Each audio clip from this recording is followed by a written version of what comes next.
Welcome back to the Chroncast, everybody. I am your host, Alex Rickman, editor, head writer at Canucks Chronicles, and club reporter at Altitude FC. Joining me, as always, is Kaja Antic from Game Over Vancouver. Kaja, how are you? I'm good. How are you? Good, thanks. So we're just going to get right into it with a little bit of a different start today than usual. A while ago, I published an article giving grades to each of the Canucks players for their 2024-25 season. Today, we're going to start the episode by just running through what our grades would be for different members of the Canucks organization to start the season. Kai, you ready to start us off? Heck yeah. Okay. We're doing this in alphabetical order. So we're starting... Whoa, I hit my mic. Apologies. We're starting with Niels Oman. And for reference, I did the grading scale of... Where did I put it? So I had attendance... So how many games they played versus like how many games they could have played. That was 2% of their grade. Defense and offense were both 24%. Penalty minutes, like discipline-wise, 5%. Time on ice, 10%. Value overall, based on their contract, 15%. And then vibes, 20%. Because obviously... And, Niels Oman got a B-. 75.7. Yeah, that's fair enough. So my system was basically just... I did not have an intricate grading system like Kaya did. I kind of just went off using my own personal judgment on the player, just kind of basing it off of stuff like contract and expectations going into the season, what they would have gone through during the season, and what the end results were on ice. For Oman did not necessarily actually qualify my article. I also included a games played limit of you must have to have played 20 games at least. I gave 2 exceptions to Philip Hedl and Artur Shilovs to add them to the article. Oman, I would probably settle in around a C+ or a B-, just in the sense that, like, he's there. He's a really good net neutral player to have around. Like, he's not going to add a lot to the team, but he's not going to cost you. He's just he's a good 13th forward type. Yeah, he's just a guy that's there. I mean, his attendance was 50%, but that's because he kept getting called up and scratched. Yeah. So, yeah, I also went through the player transactions list and had to calculate the days and games missed based on, when they were called up and sent down. Mm-hmm. And it was really hard to do because the Canucks kept doing that this year for no reason. We found out later, but yeah. Since you have your limits, the next player I think also did not make the list. But I just gotta say it because I'm from Surrey. So Arshdeep Bains, 67% C+. Yeah, C+ seems about right for him. Again, like, he's not a player where the expectations are going to be super high, but when he did play, he was playing a decent bit at the start of the season. I liked what I saw for a player of his caliber, of his young age. I think he had some flashes of really good moments, and he's done really well in Abbotsford, but overall, you're not going to say, like, this is a player who wowed this year. Yeah. Also, the math-wise, I used SFU's recommended grading scale, like, percentage-wise, and it's really hard to find that online because it's all, like, GPA-based, but I found it eventually. Next, I have Teddy Bluger. He got also a C+, 69.3%. That's interesting. I gave Teddy Bluger a B+. Oh, okay. I was quite happy with Teddy Bluger this year. Mainly in that I just felt like he was pretty much the same Teddy Bluger we got last year in a team full of players who didn't look like themselves last year. Yeah, fair. And I'm a fan of Teddy Bluger. I think he's a pretty ideal third-line center. Good guy to have, especially good as a fourth-line center, which I'm kind of expecting to be his role next year with what we saw from Aatu Räty at the end of the season and the front office seemingly wanting to go back in for Pius Suter. But yeah, no, I gave Bluger a B+. So I was quite happy with him this year. Yeah, that's fair. You'll see my rating was very harsh. So C+ is probably a bit low for Bluger, but yeah. Next, Brock Boeser. He also got a C+. Brock Boeser got a C+. Yeah. It wasn't a great year from him, but, like, he did try. He had his moments, but this was just not, especially coming off of last year's 40-goal campaign. It was just, this was not a strong season. Yeah. I blame Rick Tocchet. Just because I can. What's he going to do? Bench me? I can't skate. That's we'll talk probably about him more later in the show. Better idea. Next, I don't know if he's on your list either, because, like, he played for, like, 5 minutes. Eric Brandstrom. Oh, yeah, the Branch Prize exists. I loved Brandstrom at the start of the year. Yeah. Tapered off after he started getting scratched. I think that did a number on his confidence, and it was showing on ice where he felt like he was forcing some decisions, trying to prove something. Thanks, Richard. I think in the end I would settle on like a B- type grade, where like you can't ignore that start of the year where he was looking absolutely incredible, but you also can't ignore what happened that ultimately led to him getting sent down and traded to the New York Rangers. Yeah, he got a C+. Yeah. And I believe he has now been sentenced to Buffalo Sabres. Oh. Yeah, the thing with, like, I had, like, defense and offense ratings, I was a bit more lenient depending on the position. Yeah. So, like, defensemen got usually lower ratings for defense. Because I graded them more harshly on defense, because that's their job, versus offense, when I, like, graded the forwards more harshly, unless they're, like, you know, plug-and-play type player. Anyway, yeah, he got a C+. Philip Hedl. Sensing a theme here. C+. B. Really? B. I liked I know he didn't play a lot, but I liked what we saw from him. Okay. So. I loved his first 2 or 3 games, and then he just looked like he was starting to lack that jump he had initially after the trade, and it was starting to become a little bit... I was starting to get frustrated with him rather early during his tenure as a Canuck. It felt like there were... Especially after that first game, my expectations got high really quickly, and then it just became, okay, you're passing to the team in blue, remember? But yeah, obviously wishing him well, hoping he's back next year and healthy again, but I would like to see a little more from him next year. Yeah, I mean, I came from the mindset of also having seen him play a lot of games with the Rangers, so I like his game.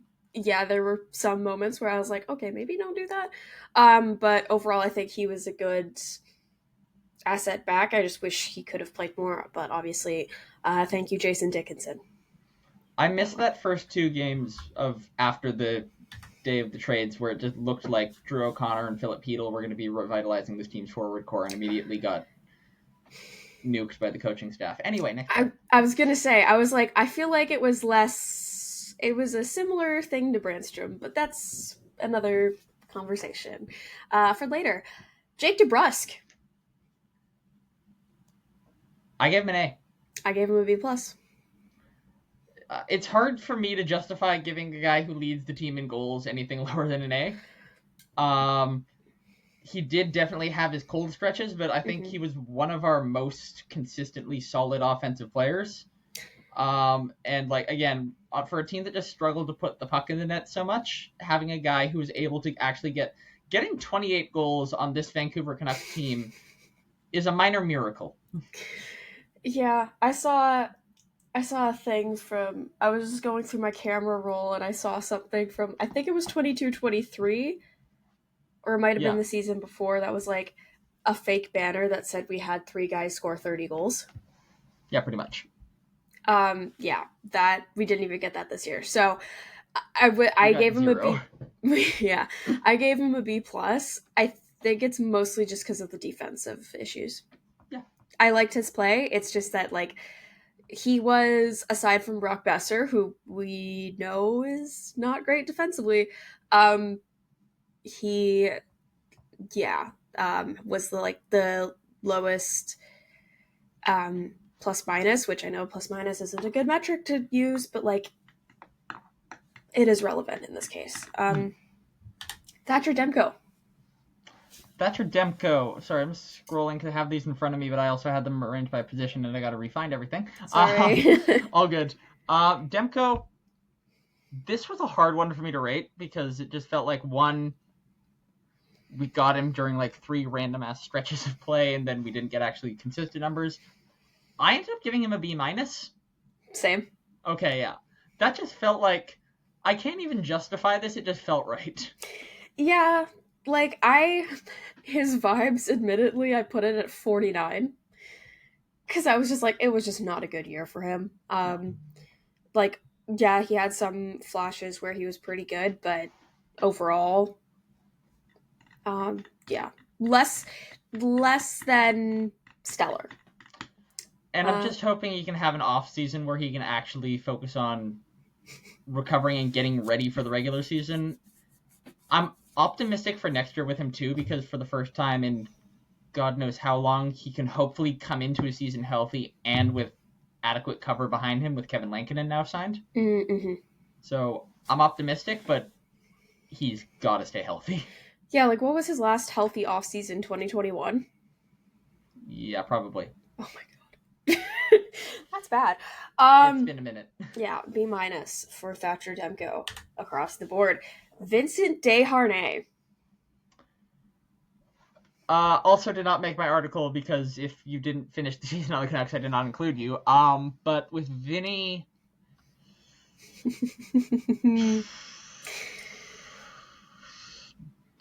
D or C? D. D. Yeah. He got a D. I considered a C- because he had an occasional moment. Like, you remember that one game where we played him in overtime, Lord knows why, and he actually made some ridiculous stretch pass that made him look like he just switched bodies with Quinn Hughes for a second? Vaguely, yes. That alone almost made me give him a C-. We played a lot of overtime games, though, so, like, that slipped my mind. Yeah, but Vinny Desharnais playing in overtime in any situation is still a little bit ridiculous. Only player to have scored his singular NHL goal in an outdoor game, Vincent Desharnais. Yeah, he got a... That's a good fact. It is a good fact. He got a D. Phil DiGiuseppe. C+. I gave him a B. Yeah. I really like Phil DiGiuseppe. Yeah, I like Phil. He just kind of felt like he was there, and to me there were some moments where I was like, okay, we've got young guys in Abbotsford right now who could really use NHL minutes, and we're still going back to Phil DiGiuseppe at this point. It feels like it's... I like DiGiuseppe. I would be willing to move on this offseason and start trying to cycle someone else into those kind of plug-and-play minutes who can maybe have a more permanent NHL position in the future. Yeah, that's fair. I gave him really high of value and vibes, so... The vibes are immaculate. I cannot deny that. He's my friend's favorite player just because his name is DiGiuseppe. Derek Forbort.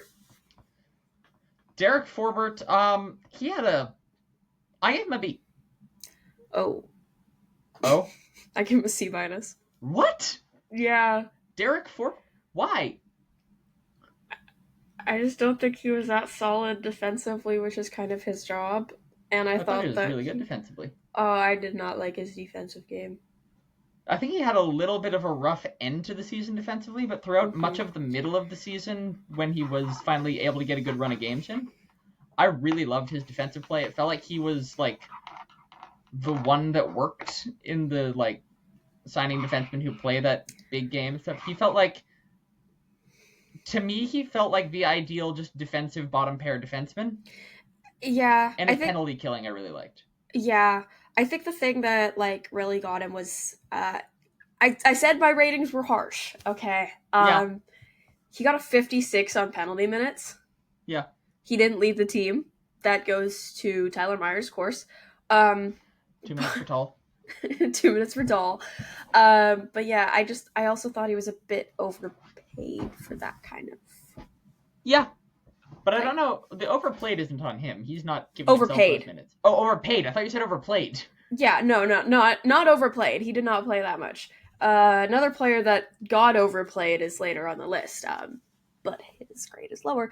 It's not the one you're thinking of. I feel like it is the one I'm thinking of, but we'll come back to that. Okay. You have to tell me what it's the one I'm thinking of. It is a defenseman. Yep. It's not the one from Czechia. That is not the one I'm thinking of. Okay.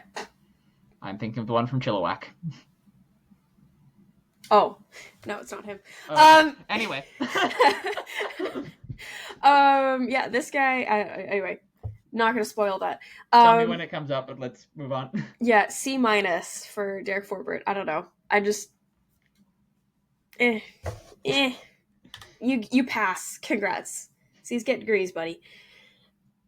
Connor Garland. A.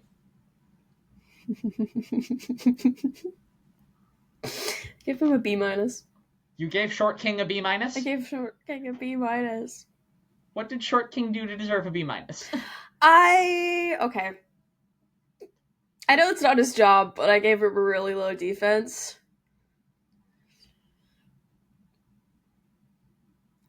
It's not that low. I gave Brock a lower one by, a lot of points. Stop looking at me like that. Okay, I'm going to He also had high penalty minutes.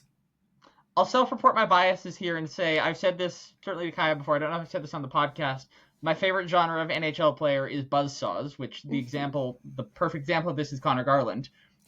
He felt like the one guy who looked like he actually cared every game. Him and Kiefer Sherwood were the two who actually, the other one wasn't healthy for every game. We'll come back to him. Anyway, they felt like the two who actually looked like they cared, which gives me a lot of benefit to them. His forechecking I love and will love until the end of time. He felt like he got some pretty timely goals in games that ultimately now don't matter, but at the time could have. To me, he's just your ideal middle six winger. Yeah, I think I might have been too harsh on this one. Might have. He had a lot of penalty minutes, though. Yeah, and? Okay. Also, he beat up Connor McDavid, which I loved. Okay, his vibes should have been higher then, I guess, but whatever. Yeah, he got a B-. Danton Heinen. So. I'm going to be completely honest with you. Until this very moment, I forgot Danton Heinen ever played a game as a Canuck. He played all of the games he could have potentially played as a Canuck. I know, and he had I completely forgot attendance. about them, because he was just kind of doing cardio in most of them.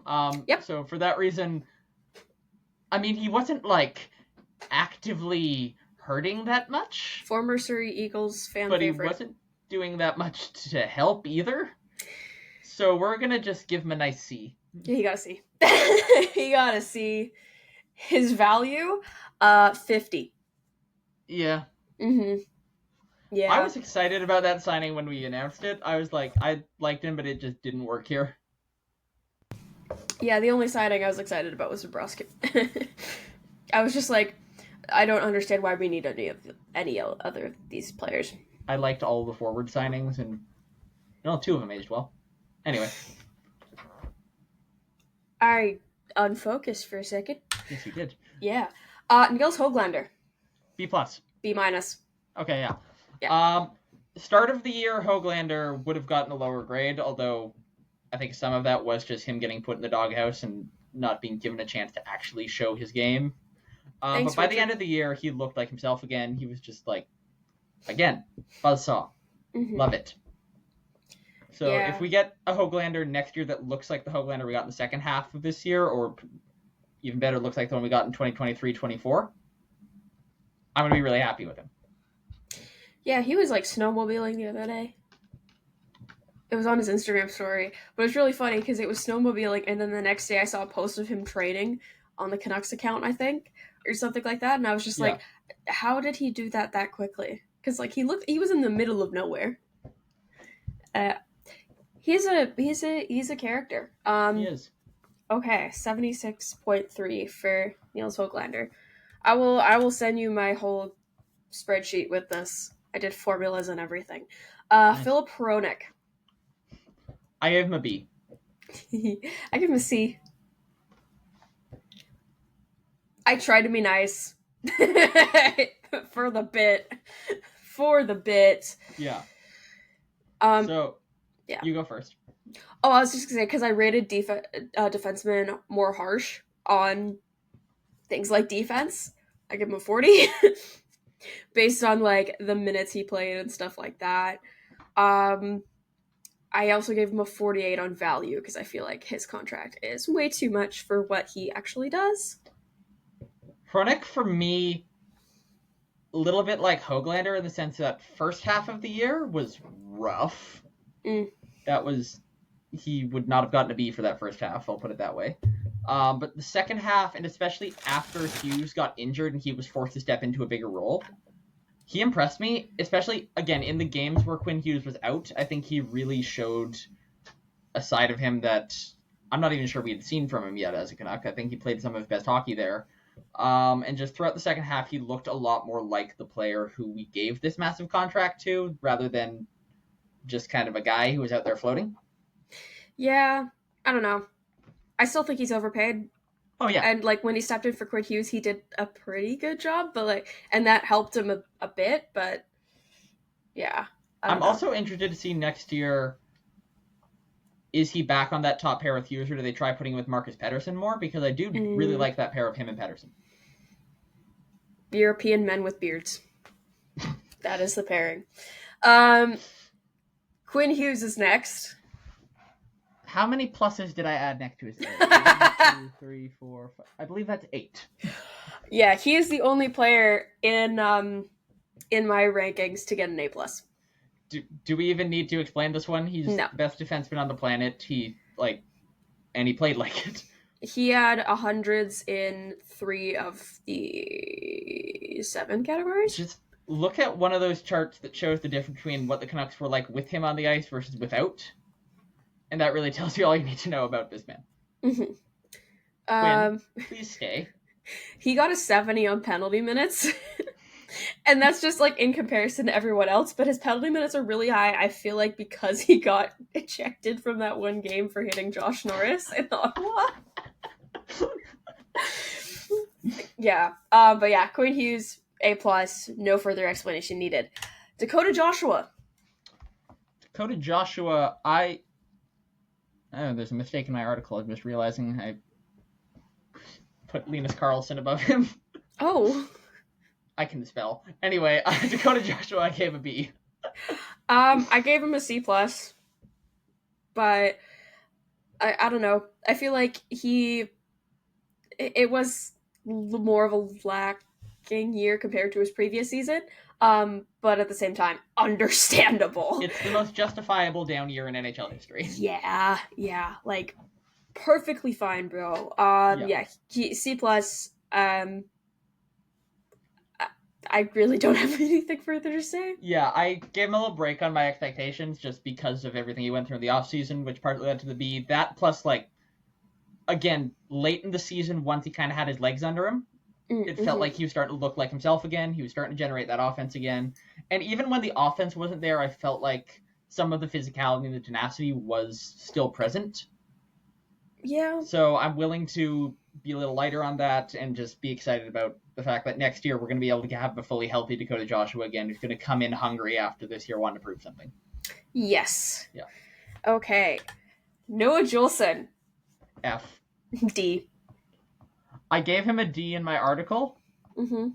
I am dropping it to an F right now because I remembered the existence of Erik Brannstrom and the fact that we were benching Erik Brannstrom in order to play Noah Juulsen. Okay, but that's Rick's fault. Yes, and I'm still blaming Noah for it. He was that bad. Okay. Yeah, that's fair. He got a D. I feel like no further explanation is needed. Let's not beat a dead horse any further. Yeah. Linus Karlsson. Linus Karlsson, I still cannot believe I put him above Dakota Joshua in the article. But anyway, I gave him a B. I gave him an A-. Okay, yeah. Because it felt like the Linus Karlsson, I'm saying this about a lot of guys, the first bits of Linus Karlsson we saw in the NHL this year looked a bit like who we got last year, where he was just like, again, kind of like Nils Alman, a bit of a net neutral guy who just kind of around, not really costing you anything. His last call-up, he was so good. Mm-hmm. He was generating offense. He was everywhere. He was flying. If that's the Linus Karlsson you're going to get, that's a guy who could be a bottom 6 fixture for a while. Oh, yeah, definitely. Yeah, I think he got one of the higher values in my rankings. Mm-hmm. Obviously, I think Quinn Hughes and Kevin Lankinen are the highest, but Yeah, he was up there. Speaking of Kevin Lankinen, he's next. Quick shout out to Trevor, writer at Canucks Chronicles, who has been wanting to trade Kevin Lankinen since he signed the contract. Mm-hmm. I disagree, but I just wanted to say hi. Kevin Lankinen, I gave an A-.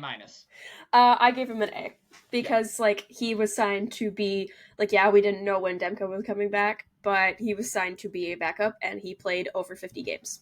Yeah, and by the end of the season, he was struggling a little bit, and I saw some people getting frustrated with Kevin Lankinen's performance. Mm-hmm. Look at the workload he was being asked to shoulder for a guy who came as a backup. There was that one stretch where he played 10 out of 11 games. Mm-hmm. You give that workload to any goalie, they're going to start to falter. So Connor Hellebuck. I'm not sure. I'm still not 100% sure about the contract extension we gave him. It does seem pretty rich. But from what I saw this year, I'm really happy with Kevin Lankinen. As long as we don't give him the same heavy workload, I think that's going to be a good contract, especially if we're moving Demko. Yeah, that's the uncertainty there is definitely a factor here. I think more needs to be seen before I get too harsh on the contract about what the plan is in net with him, Demko, guys like Shelovs and Tolopilo, what's gonna happen there. But yeah. Yeah, either I'm cutting this out. Okay.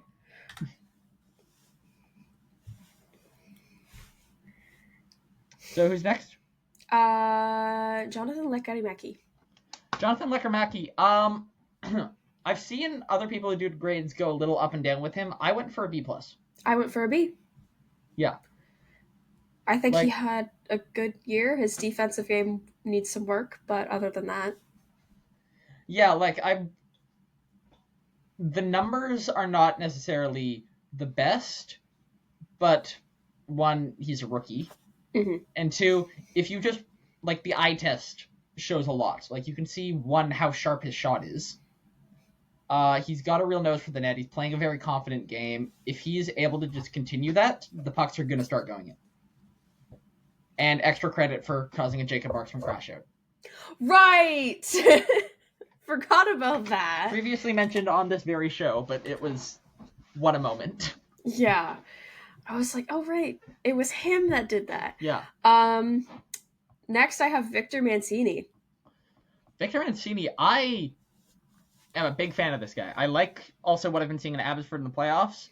Mm-hmm. That being said, there were a few games at the end of the season where he was looking a little shaky, but he's a young defenseman. It's justifiable. In the end, I settled on a B.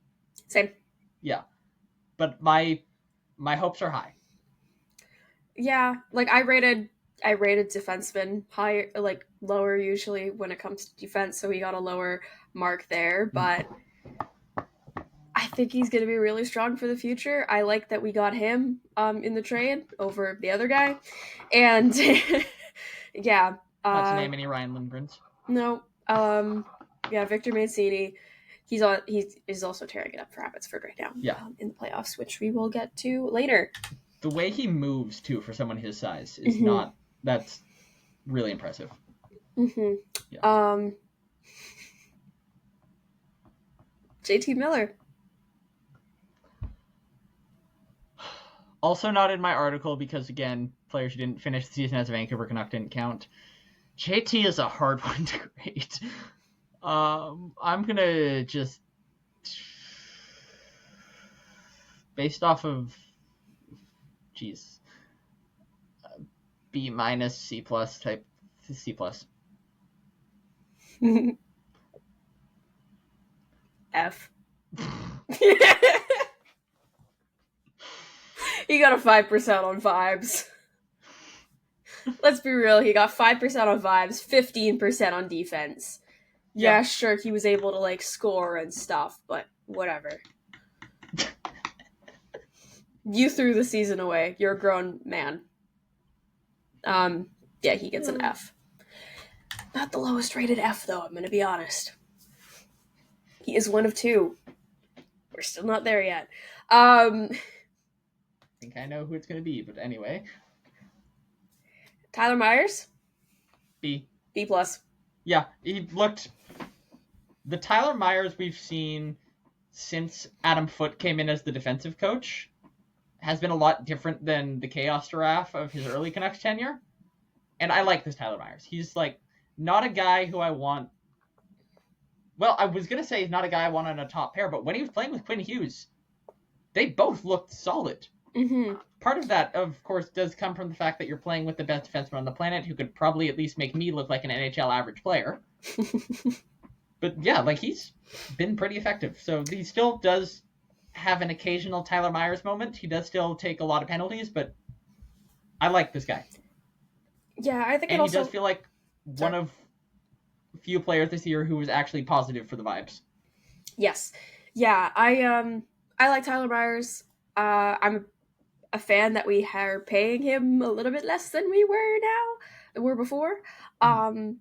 Yeah, the only thing that really he struggled with in my rankings was the penalty minutes. Other than that, he was pretty solid. Yeah, I really liked his game this year. It's like he remembered at points that he won a Calder, and he played like it. Yeah, especially with Quinn Hughes. Even when Quinn Hughes was out, there were nights when he was the best defenseman. Yeah, which is insane to say. Yeah.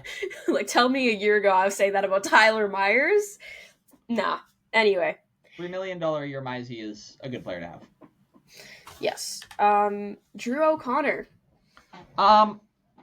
Much like Filipino, again, I was really impressed with what I saw from the early results. That did fade a little bit as the time went on, but I think with O'Connor, I liked it. I liked the later form of him a little more than I liked with Edel, so I went with a B-. I went with a B. Yeah. Yeah. I don't know. He was pretty good for us. He's a bit on the younger side, right? So he, like, still developing. But yeah, I don't know. I liked his game overall. Pretty good value. Better than Danton Heinen, so. He's another Sam Lafferty. Yeah. He has hair. He's a Sam Lafferty with hair. Yeah. Yeah. Okay. Elias Pettersson. I said Elias, 40. not Elias. Okay. EP 40. Mm-hmm. Elias. The other one's Elias. I'm really interested to hear what your grade is here. Mine is a C-. Mine's a C+. I seriously considered a D. I was really unhappy with him this year. I understand a lot of it was because of the vibes and because of various injuries and stuff, but like, listen, I know everyone and their dog has been saying this. You're making $11.6 million a year. You cannot be playing like a third line center. Yeah, that's fair. I give him a lower vibes and a lower value. I think he has one of the lower values on the team, but I really liked his defensive game this year. Yeah, I mean, which I know you probably is not ideal for a guy who you paid 11.6 to, score 100 points per year, but I was, for some reason, I'm very sympathetic towards this man, so I... Eventually, like, the defensive performances, yeah, they were great, but eventually it just became a case of, like, I got so sick of the moral victories of, yeah, but look at his defensive game this night. He took one shot and he put it 8 feet over the goalie's head or something. Like, I'm a bit delusional. I'm, like, I do think next year will be better from him. I hope it is. I'm not even 100% convinced he will be a Canuck on opening night next year. I do still think there's a chance he gets traded. The front office do not seem happy with him. The front office don't seem happy with anybody. Yes, exactly. That's why everyone seems like they could possibly be traded. I don't think it's likely. I think it's possible that they do still try to deal him. I hope they don't, because I don't think that ends well for us. And really, I think any situation in which we are to get this team back on track and back where we need to be a playoff team again involves having Elias Pettersson as your number one center and playing like your number one center.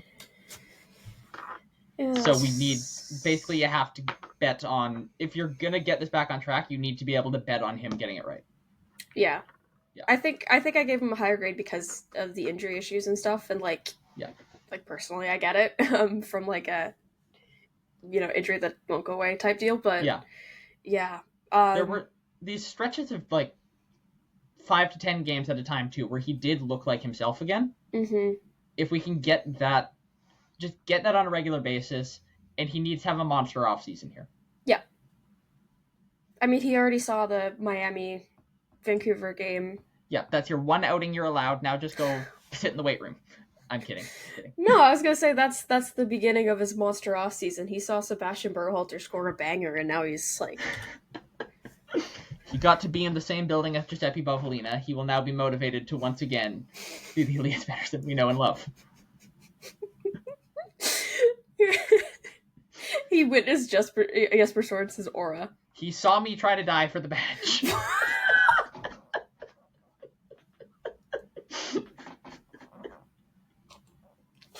Okay.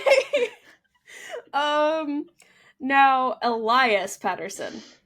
The younger. Elias Pettersson, second of his name, I gave an A-. I gave him a B. Yeah, I was like, I went into this when he got called up first. I was thinking, okay, like, it's a prospect I'm optimistic about, but he's quite young. This is before I expect him to be NHL ready. I'll be fine with him just being kind of like a net neutral presence, not really showing that much, that he can go back to Abbotsford and get some more work on his game. This guy impressed me right away, to the point where, like, I think this guy's a future top 4 defenseman, I think. Oh, absolutely. Like, this guy, I think, can be a 3 quite easily. Mm-hmm. He's got a really bright future. Yeah. I'm glad that, like, while he did play a number of games, he is still, like, they're still, like, kind of keeping him back a little bit. They're able to shelter his minutes. Because the decor got so built up over the year. But, yeah, I don't know. I gave him a B. Speaking of decor being built up, Marcus Pettersson? Marcus Pettersson, I also gave an A-. There's a theme for defense in Pettersson's, I'm noticing. There were some games where I felt like we could have seen a little more from him, but just the effect he seemed to have on the defense when he came in, finally giving us that other top 4 presence we needed that just opened everyone else up so much and got the other defensemen playing so much better and gave the coaching staff actual options on defense rather than being forced to just shoehorn random players into the top 4. No, Jolson. Just what that represented almost just made him worth an A+, or an A-, sorry. And I think his play was pretty solid. And I think next year, having a full year of the left side of him, Quinn Hughes, and Elias Pettersson, second of his name, will be a lot for this team. Elias Pettersson, second of his name, excuse me. Yes. Yeah, I have him B. It's pretty good. I know you said, I don't know. I'd like to see a bit more offense, I think. But again, yeah, he's a defenseman. He's solid. It's basically all you can ask for compared to some other D-men we've had this year. Atu Ratsu. A-. B+. Okay, yeah. First of all, face-offs. He's like our only reliable face-off man now that JT Miller's a New York Ranger. Mm-hmm. That means a lot. The amount of times I'm giving this comparison. Early parts of the season, pretty good. Nothing incredible, but, like, solid young player. Mm-hmm. Second half of the season, last, like, 20-ish games in particular, that guy was... You remember back years ago when Atu Ratu was at one point considered a future first overall pick? No. He was considered a future first overall pick, then had a horrible draft year and fell to the second round. Oh my gosh. I'm not going to say he's going to get back to that, like, first overall pick hype status. That would be, like, ridiculous of me. But you can see, like, you're seeing flashes of this player who was at one point a very highly touted prospect who is going to be a very good NHL player. And I think I'm hoping next year that he's given a legitimate shot at winning the third line center job. And I think there's a good chance he does it. Yeah, definitely. I think he takes the Bluger spot. Yeah, I think he could Oh, wait, no. Suter, Bluger. Suter's a free agent. We don't know if he'll be back, too. Yeah. Suter, I feel like if we re-sign him, he goes on the second line. Yeah, I think he ends up as a winger potentially too. Potentially, yeah. It depends on Heedle, I think. Yeah. Like what his injury and status is. just what else we do in free agency and trades. Yeah, pretty much. Yeah, I gave him a B+. I should have probably rated him a bit higher in terms of face-offs for offense, but really strong year for him. Yeah. And excited for the future. I understand now why the Islanders were like, that's our best prospect. So, and I want to just mention with both him and Elias Pettersson, one of the things I really like about them, they hit. Yes. This team, during a lot of our years where we're bad, doesn't ever seem to have any pushback. We never seem to look angry. We have some guys who play with some anger now. If they want anger, they should put me on skates. Max Sasson. Sasson, again, didn't make the cut for 20 games for my article, so I don't have anything in front of me, so I'm just going to base this off my memory, and I'm going to give him a B. I gave him a B+. Yeah. Just like the vibes. Vibes. And he was a good player. Mm-hmm. He's not a world beater, but he's a guy who I think you can throw into your bottom six and not have him hurt you whatsoever. He can chip in a little bit offensively, good defensive game, fast. Mm-hmm. For a team that does not have that many high-end skaters, yeah, that guy can move. Also, him getting his first NHL goal, that was so nice. Anyway, that game though. Yeah, we don't need to talk about that. Okay. Kiefer Sherwood. A+. A-. I really liked his game. Buzzsaws. Yeah, I mean, Buzzsaws. It was hard for me to only keep him at an A-, but that's what the formula said. So, yeah, Kiefer Sherwood, A-. The fact that he comes in and not only breaks the league's single season hit record, but shatters it while also getting a career high in goals and points. Yeah. His first year in a new organization. With a lot of those goals, again, being really timely goals in important games. Like, he rose to the occasion in big moments. Mm-hmm. I love this guy so much. I'm so happy he's a Canuck. I think the only person happier than the two of us that he's a Canuck, apart from maybe JC, is Quinn Hughes. Yep, that's fair. Next I have Artur Shilovs. Now, I love the guy for what he did to Nashville. Mm-hmm. And he's doing really well in Abbotsford right now. Mm-hmm. But yeah, only winning games against the Chicago Blackhawks is pretty rough. The 2024-25 Blackhawks. I really did not like giving him a D. Oh, okay. But I've given him a D. I gave him a C because I am a goalie defender. But yeah, it was not a great, based on the expectations we had for this guy, who is like, he was 23 going into the year. That's basically a toddler in goalie terms. Like, he didn't really live up to the expectations that much, but he still has a lot of development to go through. And I think if we had Demko throughout more of the season, he would have been an atmosphere the whole year. Totally. Like, it's interesting though too, because he was at a time when him and Lankinen were the two up and Demko is out. He initially came in as the starter. Yeah. I don't think they should have done that. That was always a very risky decision given the small sample size, and we know he did incredibly against Nashville.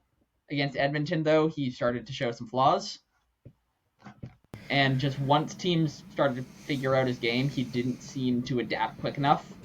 Yeah. So I'm hoping there's still time for the future for him. He's goalie years work a little weird compared to other guys. So he's 24 now. That's still, I'd say that's like being 21 or 22 in skater years. Mm-hmm. So there's still time for him to figure it out, but we need better than we got this year from him. Yeah, definitely. Next, Carson Soucy. He was bad. Is this the guy you were thinking of? No, I was thinking of Noah Juleson. Okay. But it was Carson Soucy? It was Carson Soucy. He got the lowest grade overall.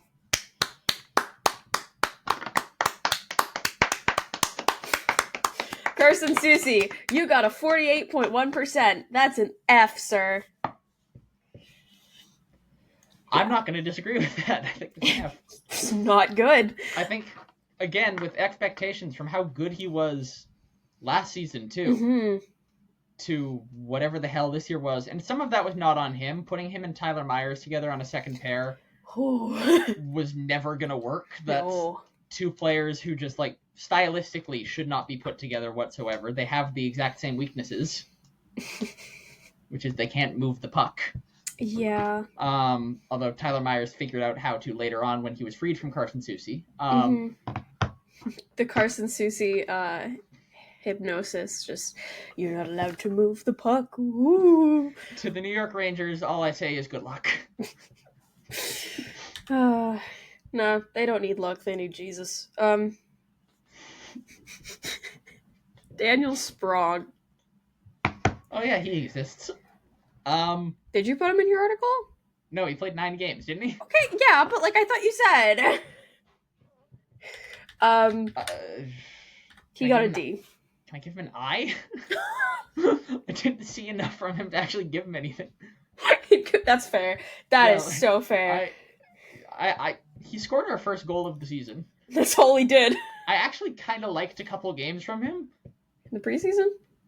The preseason was really good. There were a couple of regular season games where I was like, okay, I kind of liked a couple things there.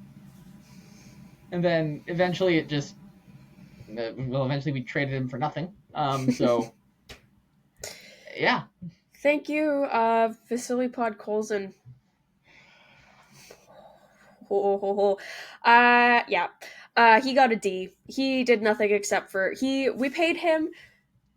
His value, I gave him a 40. I probably should have given him lower. We paid him $975,000 in his contract.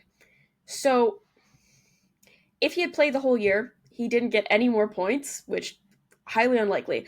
We paid him $325,000 per point. Per point. We paid him over $100K per game he played as a Canuck. No. You get a D, sir. Yeah, that's fair. That technically is a pass, but you're not getting credit, honey. Last but certainly not least, for players at least, Pius Suter. I would love to have this man back next year. I don't know that's going to happen. I do wonder if the contract ends up being a little too rich for our blood, but probably. If we got him, I gave this man an A. I gave him an A-. Yeah. What a year from him. Great offensively. I also do wonder if he can repeat this year offensively. You always want to be wary of the career year and a contract year. But 25-goal season on, again, this form of the Vancouver Canucks may as well be a 35-goal season. This will be 50. One of the best penalty killers in the league. Played on the power play. Played in every situation imaginable. If you put him on your fourth line, he's going to do great. If you put him on your first line, he's going to get by. Can play winger, can play center. Just incredibly versatile. Yeah, like that versatility is... Put him in net. Yeah, probably do better than she lost this year. Okay! Anyway, yeah, my average for players was a B-. I didn't average mine because I didn't know we were doing that. Oh no, I just decided to do it for fun. Okay. Yeah. I like making spreadsheets and formulas. Yeah. Anyway, I also did a fun thing where I gave grades to the coaching staff and head office. Can I go ahead with this? You can go ahead. I'm not going to do grades on this. I'm just going to let you run with this. Okay, cool. So I'm starting from the bottom to the top. Medical staff. F. What are you guys doing? Because you're not doing it right. And this is like a continuation of years. But yeah. Rick Tocchet. F. You do not know how to coach in the NHL, buddy. Have fun, Philly. Have fun, Philly. You went from Tortorella to Tocchet. Just fold the franchise. Sorry? Poor Michkov. Poor Michkov. I almost said you guys haven't won a Stanley Cup in 50 years, and I'm like, oh wait, that's a little too far, a little too far. Jim Rutherford, F. Shut up. Or come on the Chroncast. You know, he probably listens to it. Jim Rutherford, come on the show and explain yourself. Yeah, please. Francesco Aquilini and Co., you get a D because we're getting new seats. Moving on. No more comments on ownership because we don't want to be blackballed. Moving on. Patrick Alvin, C-. I'm out of focus. There we go. Patrick Alvin, C-. Once again. He was better about it than Rutherford. Great. Trade deadline media. Ho ho ho. I gave him a C- because he did the Pettersson O'Connor trade.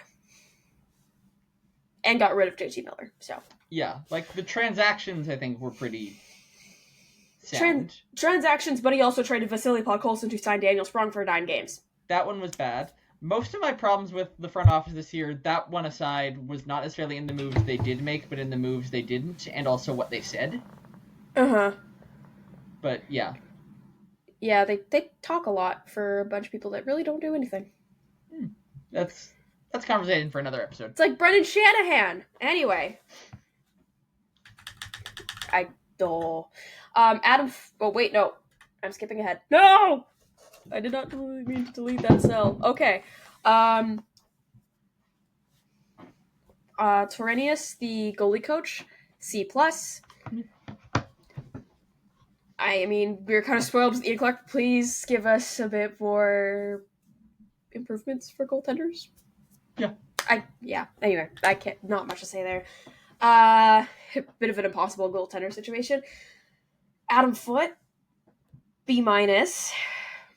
I was a bit more harsh on this one because he has a lot of expectations coming in for next season. But Quinn Hughes did say that he was the best coach he's ever worked with. So, Sergei Gonchar with defensive development, B.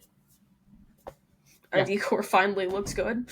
We're passable as a NHL decor. It's weird going into a season where the forwards are the problem and not the defense. Mm-hmm. Yogi on the special teams, A-. Had one of the best penalty kills in the league. Yeah. Insane to say about the Vancouver Canucks.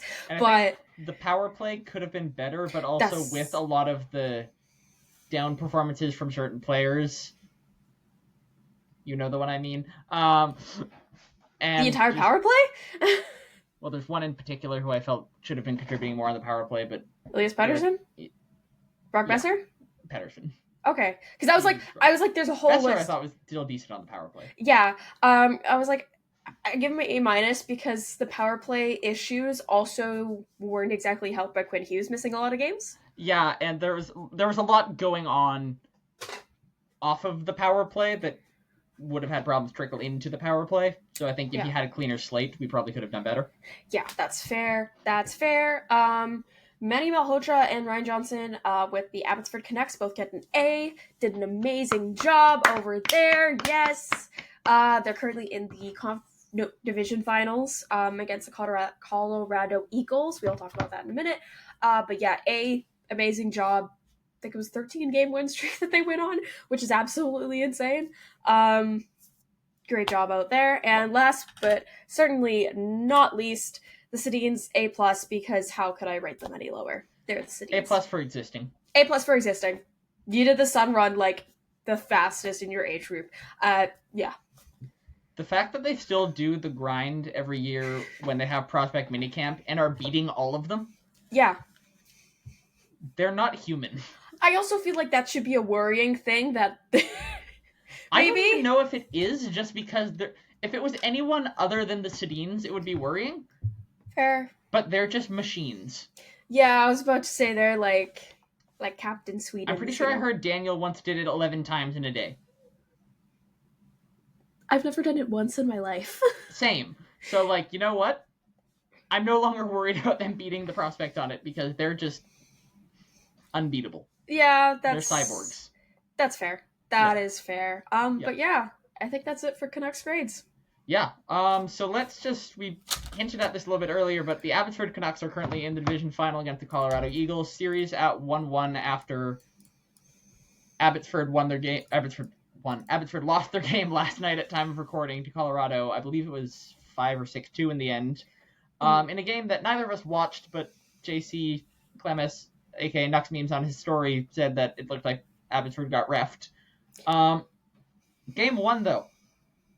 2-0 win for Abbotsford, with the goals coming from Tom Willander, who also played in the NHL this season and we forgot about. Only played 2 games, so... Yeah. Life. He gets an eye as well, but for reasons out of his control. I for existing. Wait. That's an E. Anywho, from him and Victor Mancini making a really good defensive read to steal a pass and put one into the empty net. That was the most exciting empty net goal I think I've ever seen. Like, and the fact that it came from Mancini made me like it even more. Oh yeah, absolutely. Yeah, I mean, yeah, I didn't watch the game last night, so still probably need to look back on the highlights and everything. But series is now best of 3. It goes back to Colorado for games 3, 4, 5. It's best of 5 series, and yeah, I'm nervous because Colorado was like top of the Western Conference, but we almost beat them, and then they got Gabriel Landeskog near the end of the season. Hopefully they don't do that again to bring him in, because I can't imagine they would. I just thought about it. I was like, oh no, Colorado's out too. He would be eligible to go back. Uh-huh. Did you see what Ovechkin said? Yes. Ovechkin said he was going to go play in Hershey. Yeah. Yeah. Which I also hilarious. quite doubt that that's going to happen. Yeah, that one I don't think is allowed. Yeah. Yeah, I don't know. I hope they can pull it off against Colorado, because Colorado... I don't like the Colorado Eagles. I will say that. But that's... Yeah. That's not related to my dislike of the Avs. Oh, okay. It's related to, I think they played dirty. But okay. Fair especially enough. You remember it was not this past season, but the season before. One of them like dropped Vasily Podkolzin on his head. Yeah. And then after the game, the Colorado Eagles like social media had like they posted something that was like, oh yeah, heads rolled or something like that, like in the game, and I was just like, it was just so tone deaf that I was like, yeah, like he had to be like stretchered off the ice, like. Anyway, Abbotsford, let's get it done. Yes, please. Let's move from that to let's talk about kind of the bigger stories from the Canucks out of the past week. Both of these dropped, I believe, on Wednesday after we recorded last Tuesday, which was definitely planned. Yep. Rutherford wishes to silence the Chroncast. Let's start with the new head coach. Mm-hmm. So, Adam Foote has been announced as the 22nd, I believe, head coach of the Vancouver Canucks, being promoted from assistant coach to head coach. Kaja, what are your initial thoughts on the hire? I think it's mainly to keep Quinn Hughes happy. My initial thoughts were, oh, so no one wanted to come here? Like, I get it. Like, he seems like decent defensively. I'm worried about the Talkett era bleeding over into this one, just in case they have, like, similar styles, like, you know, old man hockey. If him and Malhotra were the 2 final candidates, that just means that no one else wanted to come here. Like, that's my thought. Like, I'm not saying that we should contribute to the ongoing coaching carousel in the NHL, because it's a horrible thing that keeps happening, because obviously it works out so well. That's why these guys keep getting fired. But yeah, I really, like, it just means that no one wanted to come here, and they're trying to keep Quinn Hughes happy, which I get it, but yeah, there are other reasons, but I'm like, yeah, I was initially not super thrilled with the hire. I was hoping for somebody little fresher, yeah. Yep. Be it Malhotra, someone from outside of the NHL Canucks organization, be it like a Malhotra or Woodcroft or something. But I don't know if it's just me trying to convince myself I like it, but it has grown on me a little bit. One, in the sense of just hearing him talk, it does seem like he has some different ideas from Talkit. Like, it doesn't seem like it's going to be just cut and dry the same thing. Like, obviously, I do still expect it to be playing defense first, but I do think more compromise could be involved to get some offensive spark going in a team that so desperately needs it. I do also love the work he has done with defensemen on this team individually to get them, the work him and Sergei Gonchar have been doing to get defensemen playing up to a certain level. So guys like Quinn Hughes has become the best defenseman in the NHL under him. Tyler Myers has worked a lot of mistakes out of his game. Nikita Zadorov suddenly turned into Bobby Orr during the playoffs out of nowhere. Guys like the Petterssons, guys like, even if it was just like a one-game experience, Kirill Kudryavtsev looks really good. It feels like there's a good pipeline for defensemen in this organization right now. So I really like having that and hopefully securing like a continued path of good defensemen for the future. Offensively, again, I do still have my concerns, but I'm just hoping it'll also be interesting to see who we hire to be another assistant coach under him, and if we get a more offensive mind in who can maybe have a little bit more say and more control on trying to get some scoring involved. Yeah. So we got to see, but ultimately, I don't hate it. Mm-hmm. And it seems like he's well respected in the room, and one of my thought process on that is there's obviously a lot of drama in the Canucks locker room these days. It might be better to have somebody who's experienced it and is already a respected voice come in versus someone who's going to be new to the drama. True. Because, like, that's a lot to take, first of all, and second of all, are they going to be able to have the same sway that somebody who these players are already familiar with and already have respect for is going to have? Yeah, Yeah, that's fair. I'm trying to find some stats about stuff.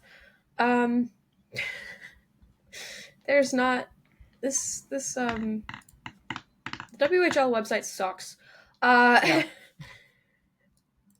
Oh wow, the Giants were not good. Oh, that's the playoffs. CHL, please fix your website. Oh god. Yeah, no, I'm trying to find how many teams are in the BC division, which I think it's Victoria, Prince George, Vancouver, Kelowna, Kamloops. Okay, so it's because I went to go check this because Adam Foote, he really only his head coaching experience was 2 seasons with the Rockets. Yeah. Where both years they finished 4th in the BC division out of 5 teams. The closest he got to the playoffs in the WHL was losing a tiebreaker game to Kamloops. I don't know. The Kelowna Rockets, they have a cool logo. To be fair, though, too, like, we don't know necessarily what his roster was like in Kelowna, what it was like for other teams in the division, so, like, he might not have had as much to work with. Yeah, give me a second here. Kelowna Rockets, 2018-19. Copy, we gotta checking. Yeah. Looking at this roster,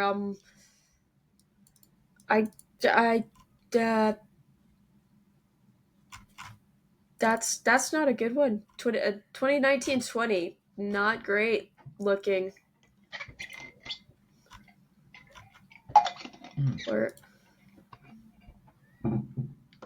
he's only listed as head coach on HockeyDB for 1 season. Okay. Yeah.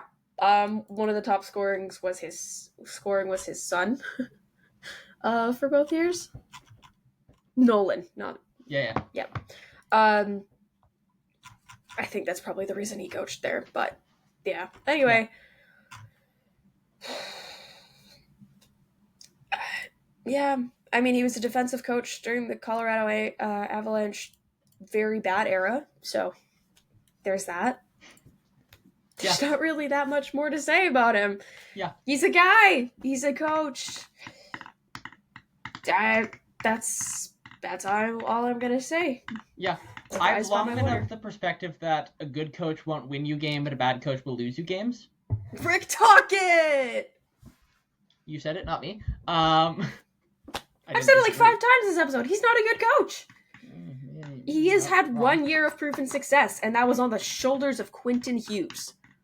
Yeah.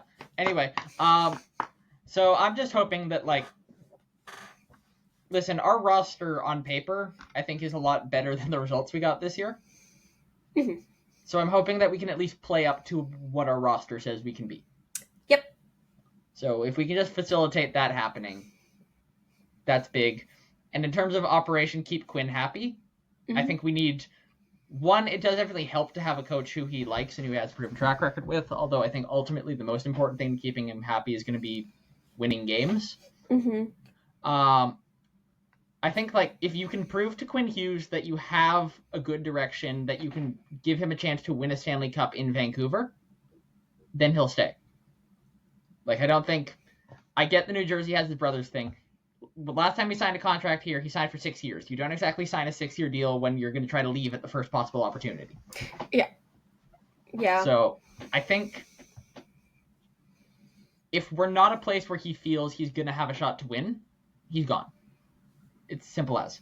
But if you can give us a chance, if you can give him a chance to win here, I think his priority is going to be staying in Vancouver. Yeah. Can Adam Foote be the guy alongside a good offseason from the front office and from players who are coming in ready to play? Can this get us back to where we need to be to try to keep our captain in town? And I don't think it's impossible. But yeah. And I think it gives us a much better chance than if we had gone to the carousel and hired, like, you know... Jay Woodcroft. Well, he's not carousel because he's only been fired once. True. Like Peter Laviolette or Jeff Blashill or something. I was going to say Peter Laviolette. That is, yeah. Like, it... If you're going to ask me would I rather have Adam Foote or Dallas Aikens, give me Adam Foote. Yeah. Oh, boy. And just, like, speaking of young defensemen who he'll be working with in the future in this case, dropping later on Wednesday, Tom Willander has signed his entry-level deal. We figured out the $200,000. Yep. And he is a Vancouver Canuck. He will be going pro next year with either the Vancouver or Abbotsford Canucks. What do you expect to see from him in his first professional season? I think he's going to be in Abbotsford for the majority of it, because I think we figured out our D-core, unless there's, like, a bunch of injuries, which, I mean, could happen. Knock on wood, it doesn't, but, you know, knowing this team, nothing's going to go right for them. So, it could potentially happen for a call-up, but no, I think they keep him in Abbotsford for the most part this year to develop him a little bit more, switching from college to professional hockey. I really liked him. I mean, he kind of did mess up at the World Juniors this year, but that's in the past. Yeah, I think he'll be a good defensive prospect. Yeah. For the years to come. I think with because by the time that a lot of, like, our older D, Tyler Myers, age out, that's when he's going to be really stepping into a role, I think. But, yeah. Yeah, because Tyler Myers has, like, 2 years left on his deal, right? And he's getting up there. Yeah. So I think my expectation with Willander is that he will at least start the season in Abbotsford, again, barring injuries or whatever. Mm-hmm. I do also think, though, that with an impressive enough showing in training camp and in the preseason that he could earn a spot on the roster, potentially maybe over Mancini, or maybe that becomes like kind of a platoon thing where they just have him go up and down a little bit to start the year. I mean, it's only down Highway 1. It's not that far. Yeah. Like I do that drive like once a week, bro. Yeah, like, pretty manageable commute. Yeah. But yeah, like I think long term, I think first of all, getting this done is huge. Mm-hmm. One in the sense of he's a really good prospect who I don't think it's impossible to say one day he could be a guy in your top pair, like playing along. I don't necessarily expect him to be like a number one defenseman, but maybe he's a guy who can play with Quinn Hughes or something. Yeah. And two, just if that $200,000 bonus, the difference in bonus structure on his contract that was reportedly holding this deal up, had actually cost us our top prospect and forced us to trade him. What a horrible look for the organization. That would have basically killed our ability to do anything productive ever. Yep. Without like a huge overhaul of the entire organization. So good that we got it done. Excited to see him this year. I'd say I expect him to play in the NHL next year, but not necessarily full time. Like I expect a game or two here and there. Maybe something like we saw with Elias Pettersson, where he starts the year in Abbotsford, eventually makes a call up, and then gets a regular spot. Luckily, we're in a position where, like you mentioned, our defense is really looking quite solid right now, so we're not going to have to force the issue to get him into the roster. Like, we have guys who can fill those minutes quite comfortably. I also wouldn't be surprised if we sign another defenseman in free agency as, like, you know, just kind of another body to have as a spare, maybe a veteran, like kind of like a Derek Forbort type. Yeah, because his deal's up, right? His deal's up, so it might be Derek Forbort, in fact. It might be someone else who just plays a similar role. But just having someone else for stability who's hopefully better than Noah Juleson. But yeah, so anyway. Hopefully Willander gets the Elias Pettersson treatment and not the Eric Branson treatment. Yes. But no, and especially, this is another thing where I think having Adam Foote as your coach will be very good, because giving him the chance to work with Foote and Gonchar, who have, again, done so well with some of our other defensemen, you're setting him up to succeed. Yes. So I'm excited to see what the future has for him. I'm excited that future is going to be in Vancouver. Yeah. It was looking real rough there. Transfer to SFU. I'm going to suggest we maybe skip over the World Championship talk, because we've been going for quite a while here, and we both haven't watched that much. Canada's doing well. That's basically all you need to know. Yeah, let me just check the standings real quick. Yeah, sure. But, Canada's doing well. Nathan McKinnon's doing really well. Fork found in kitchen. Marc-Andre Fleury is getting to play for Canada, which makes me very happy. It was Binnington the other night. Okay, they're playing right now against Finland. Okay. They're up 1-0. And does McKinnon have the goal, or was it someone else? It was Ryan O'Reilly. The other player most associated with Tim Hortons. The second period just ended. Okay. So, he scored late in the second there. I think it was shorthanded. Yeah, it was shorthanded. Ooh. On a Mackenzie Weegar penalty. Nathan McKinnon got a cross-checking penalty. Oh, Marc-Andre Fleury's playing. It's Fleury versus Saros. That's an all-timer. Nathan McKinnon has 2 penalties. I'm so happy that Fleury's final professional hockey he's getting to play is on a team with Sidney Crosby, too.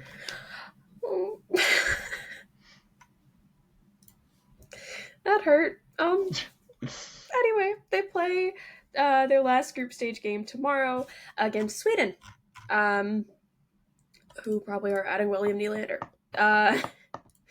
Where are the standings? Standings. That's the page. They're second right now in Group A.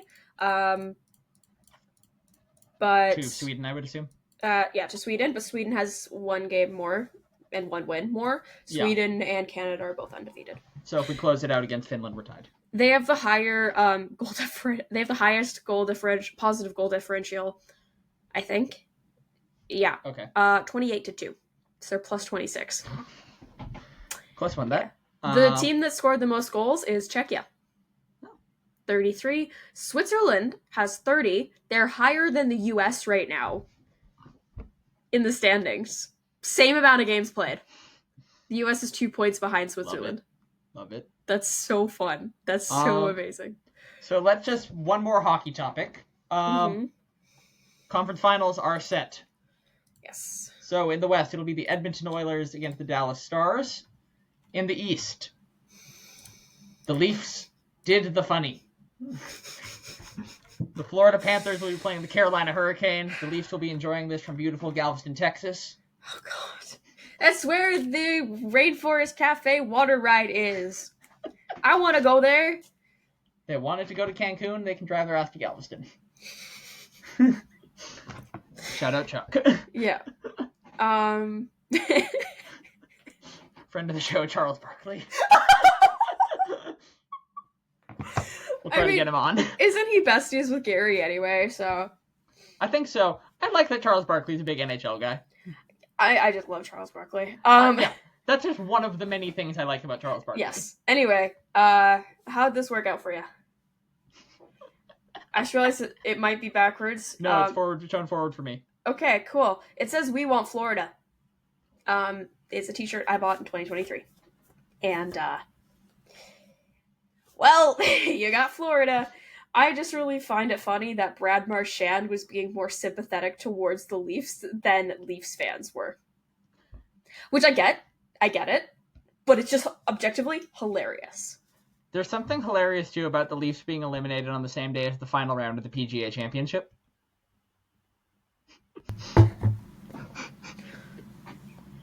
But, okay. What? I don't understand the PGA Championship. PGA Championship's just the name of one of the major tournaments. Okay.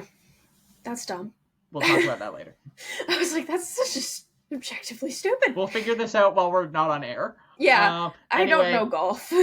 Anyway, Cancun on 3. 1, 2, 3. Cancun. You can go to the pyramids. You'll be near the dip where the asteroid created the Gulf of Mexico when it killed all the dinosaurs. And you'll be far away from the third round of the NHL playoffs. Yeah. Third round of the NHL playoffs, so I'm excited. They start tomorrow. Yeah. Who starts? So it's Florida and Florida and Carolina. Yep. Now, in this third round, are we both cheering for the same teams here? I'm cheering for Carolina. I'm cheering for Carolina. Okay, cool. We're off to a good start. Yep.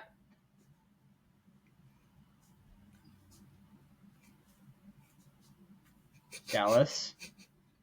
I'm indifferent. I can't. I mean, it's better than cheering for the Oilers. Yeah, I'm like, I don't want to say I like both teams, because I don't want to say I like the Oilers, but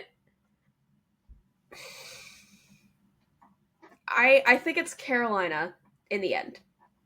That's what I'm hoping for. I need Seth Jarvis to have an OV summer, okay? Can Carolina... Brent Burns OV summer. Ooh, that would be fun. But my question is, can the Canes win a game? Because let's face it, the last 3 Eastern Conference Finals they've been to, I believe, sweep, sweep, sweep. I think they do it. It might have been 2. You think they win a game? 2. I think they win 4 games. Really? I want Florida to implode. Right now, again, the state and the team. I'm cheering for the Canes. Mm-hmm. I really don't want to bet against the Panthers right now. Like, I think you should cheer for the Panthers. My heart is with the Canes. My brain is with the Cats. I think you should cheer for the Panthers so that they lose. I tried cheering for them last round, and it went pretty well for them. They're playing the Leafs, so it's not like it's hard to get past the Leafs. Tell that to the Senators. That's the Senators, though. They shouldn't have been in the playoffs. Travis Green hockey. Hey, Travis Green hockey got us to Game 7 versus Vegas. Yeah, how'd that go? Well, it didn't go well. But we got past St. Louis, and we got past Minnesota. Yeah. We got to Game 7 against Vegas. I'm just not sure anyone other than Thatcher Demko was aware of this. That's true. That was a terrible game, and I hate Brock Besser tried, and then Robin Leonard stole it. But yeah, so anyway, let's hope for a good final round here before the Stanley Cup final. Dallas, Edmonton. I mean, I'm cheering for Dallas. Yeah, I know. Dallas. Well, I'm going to go position by position here. Top 6. I mean, I don't think it's much of a competition. The Oilers' top 6 will have an advantage over basically any team. What do you mean Tyler Seguin's not as good as Connor McDavid? Exactly. Bottom 6.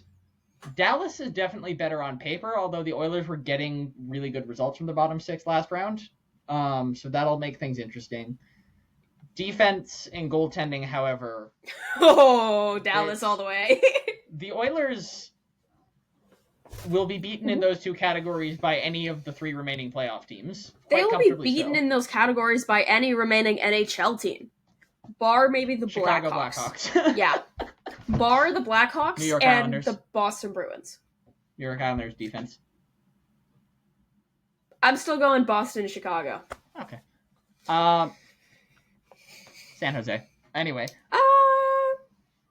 Goaltending? Oh, right, they have Georgiev. Yeah. Georgiev is not exactly an upgrade over Colorado Stuart Avalanche. Skinner. Wow. No, Blackwood's good. I was defense and goaltending. Makar. I'd take him over Bouchard. Or Nurse.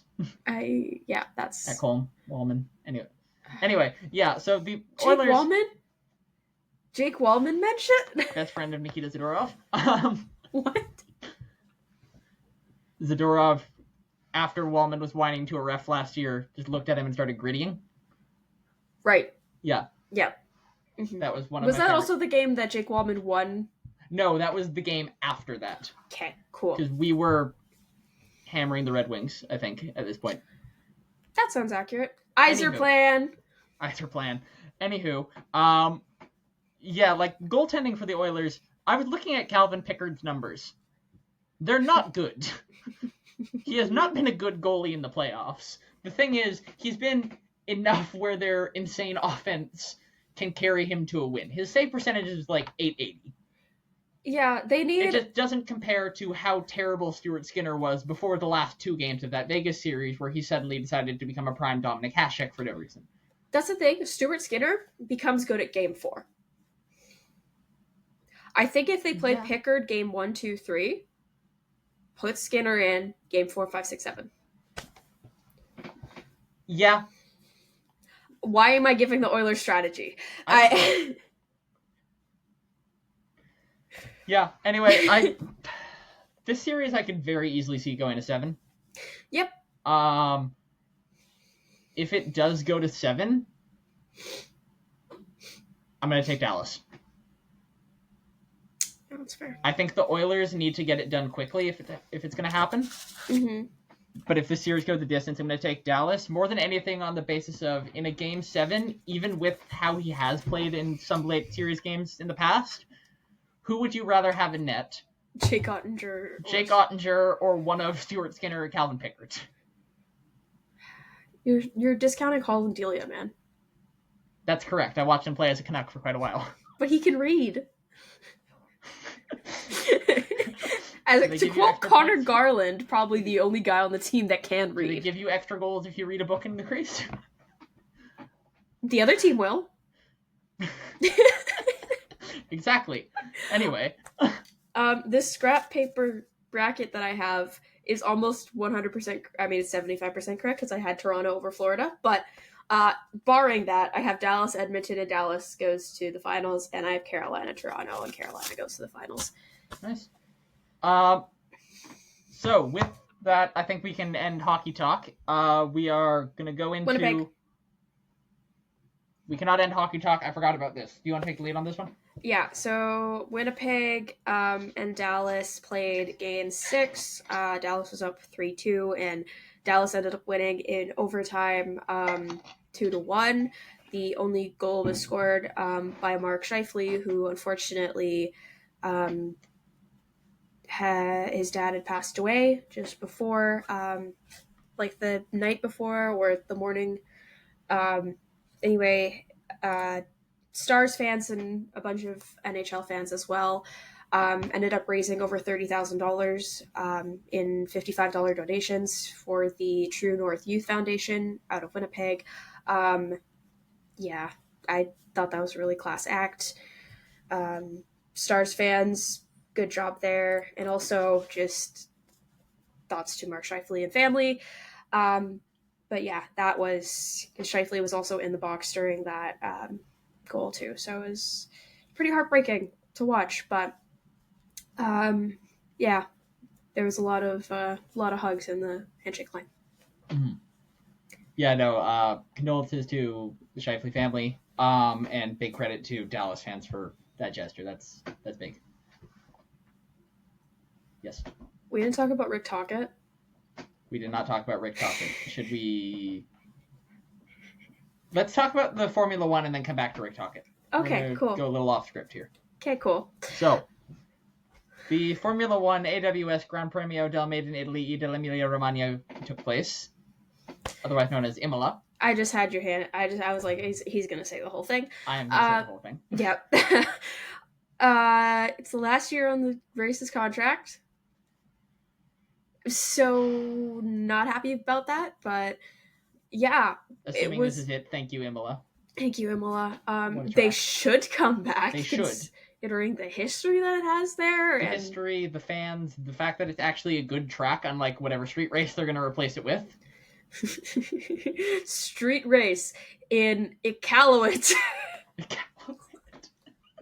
Street race in Juneau. And all the cars are brought in by cruise ship. Yeah, it was a good race. Papaya rules. Max Verstappen wins. Basically, if you don't go for the gap, you're not a racing driver. And he went for the gap on lap 1 in the early stages, and yeah, basically had it under control from there. The Italian fans, the Tifosi, not celebrating a Ferrari podium because how could that happen? But no, they're celebrating Max Verstappen. They're playing the Dutch national anthem because he won the race. He's on the top step of the podium. And instead of booze, which was the standard for many years, when Verstappen was acknowledged, honestly, in any capacity. Still is if you go to Britain. Yeah. The F175 live show? Laughing. Okay. No, I was like, the F175 live show, like, yeah. 2021 was 4 years ago. Yeah. But embarrassing. But yeah, they're singing the do Max Verstappen. And I was just like, it's so cute. It's so cute. I loved it. But the race, otherwise, pretty exciting. Fernando Alonso and Charles Leclerc need some kind of divine intervention. Honestly, Alonso was like going during qualifying, and now it was just turned out so bad. He's like one of the only drivers without points. I think it's him, Bortoleto, well, Doohan, but he's out, Colapinto, and Lawson.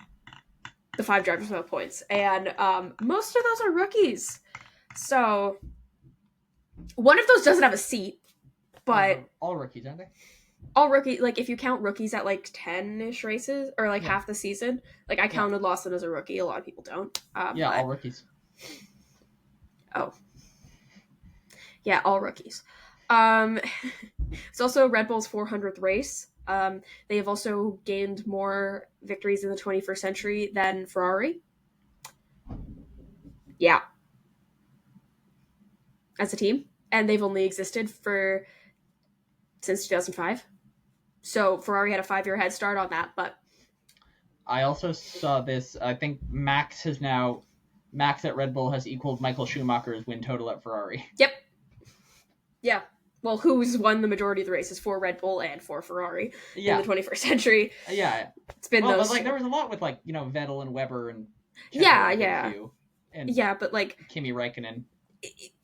It also helps that the team. It also helps that Max is clearly the F1 focus, and also the race calendar's longer, so technically there are more races than there used to be. Well, there are objectively more races. It was a pretty good race. Lewis Hamilton P4, Max driver of the day. Yuki Tsunoda after a terrifying crash in qualifying. Did you see that? I did, yes. Yeah, it was terrifying. He got out of the car. They ended up fixing up his car. He started from the pit lane, of course, because the car was modified under park for maker conditions. And he ended up getting up to P10 and getting a point, which, he didn't defend against Piastri. But, it's a McLaren versus a Red Bull. You can only, get that if you were insane. Max Verstappen. Or Franz Hermann. Whatever his name is. Piastri Leclerc. Oscar Piastri, that's still the number one. And also, happy Monaco week to those who celebrate. I hope you have a good nap on Sunday morning. Enjoy the parade. Pretty much. But yeah, please come back to Imola, F1. Please. What else did I want to say? Franco Colapinto has a 90% chance of crashing during the race weekend. He's had 9 crashes in 10 race weekends. Yeah. 90% chance. Should we go back to Rick Tocchet now? Yeah. Okay, quick return to hockey talk. So Rick Tocchet, after famously not meeting pressure with pressure and leaving the moment things got hard in Vancouver, in his opening press conference in Philadelphia, made sure to just throw one last jab at his previous team and talk up how lovely their practice facilities in Philadelphia, when famously we do not have one. Rick, I talk as much crap about the Canucks as any human on the planet. Once you are no longer one of us, you no longer have that right. You did nothing. You left the moment things got hard after praising meet pressure with pressure for years. And this is how you're going to treat us? Okay. After saying adversity in every post-game for, like, the last season, this is how you meet adversity, by being petty? I am the number 1 at being petty, sir. You cannot speak. Do you really like the practice facility because they have a bald head shiner? Like, honestly, it's a practice facility in Philadelphia. What's so great about it? Yeah, anyway, have fun ruining that Michkov. Let's all pray for Jamie Drysdale. He is not going to be put on the power play.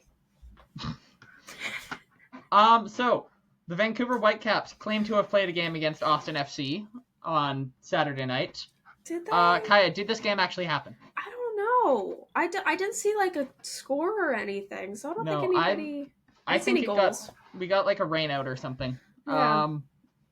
Anyway. It just didn't happen. Okay, no, 0-0 draw. I heard Yohei Takayoko was really good, which it is concerning when your goalkeeper is the one player I heard praise about. Is that concerning? A little bit, because where were the rest of them? True. Because apparently we kind of had to get bailed out. Yeah. I haven't watched either of the last 2 games due to... I forget why I missed one of them, to be honest. One of them I just had work. I am once again starting to recognize my football club. And this is a very concerning time for it to be happening, because in, I believe, 2 weeks we are playing in a continental final. And we're struggling to break teams down. We're struggling to... one second. We're struggling to go on the attack and actually force teams to play good defense. And I feel like Cruz Azul are probably going to play a very defense-first game. Mm-hmm. And if we can't break them down... Mm-hmm. We're probably going to get caught out at least once here. That's going to be a problem. I'm going to say, do you think this could be a tactic? No. It could be. Explain, but... Tactic. I don't see the vision. So they get to the finals of the CONCACAF Champions Cup, right? Big deal. They're playing Cruz Azul. Cruz Azul now paying attention to the Vancouver Whitecaps because obviously they're playing them in the finals. They probably had only been watching Miami tape. So Vancouver, now that they're paying attention, they know that they're playing less, like under their capacity, under their capabilities, so that Cruz Azul expects less of them, and then they show up with the team that we saw at the beginning of the season, or like a couple games ago, that beat Miami 5-1 on aggregate. That's who shows up in Mexico. That's my thoughts. Are you accusing Jesper Sorensen of sandbagging? I think he's playing chess instead of checkers. I'm not accusing him of anything. I hit a bad patch of form. I'm not accusing him of anything. I see the vision. I see the look in his eyes. Yeah, I just feel like, teams go through hot spells, teams go through cold spells, and I'm starting to wonder if either A, we were just in a massive hot spell, or B, if we're just entering a cold spell. Mm-hmm. Regardless, it's a concerning time for this to be happening, whether or not it be tactical or not, or whatnot. You would like to see something a little better ahead of a final. Yeah. Just to make sure, our players are actually in form. True. I don't know. Maybe he's playing Ocampo this much, so he just, bars him for the final. Matias Laborda back available. I would expect him to be hope really for him to be taking over as starting right back in the near future. Please. Ryan Gauld's not expected to be available for the final, unfortunately. What's his injury again? Something.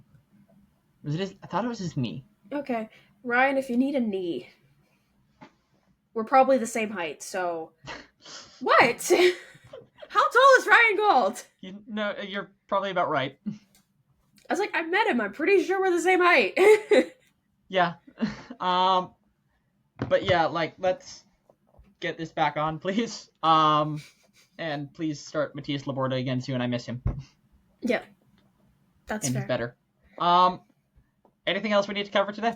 Okay, before we get into the football pun, which I put in all capitals with a bunch of L's. Drum roll, please. Who played with the number 4 on the Vancouver Canucks from 1987 to 1990? Jim Benning. Jim Benning. It hit me at just that moment.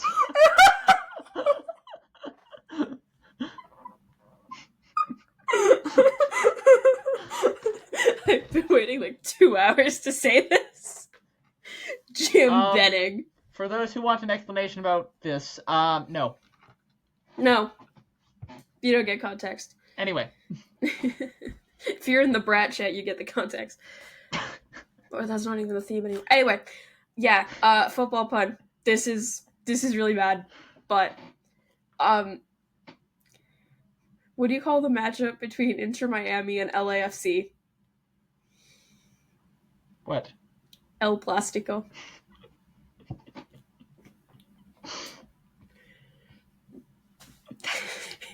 That's the pun.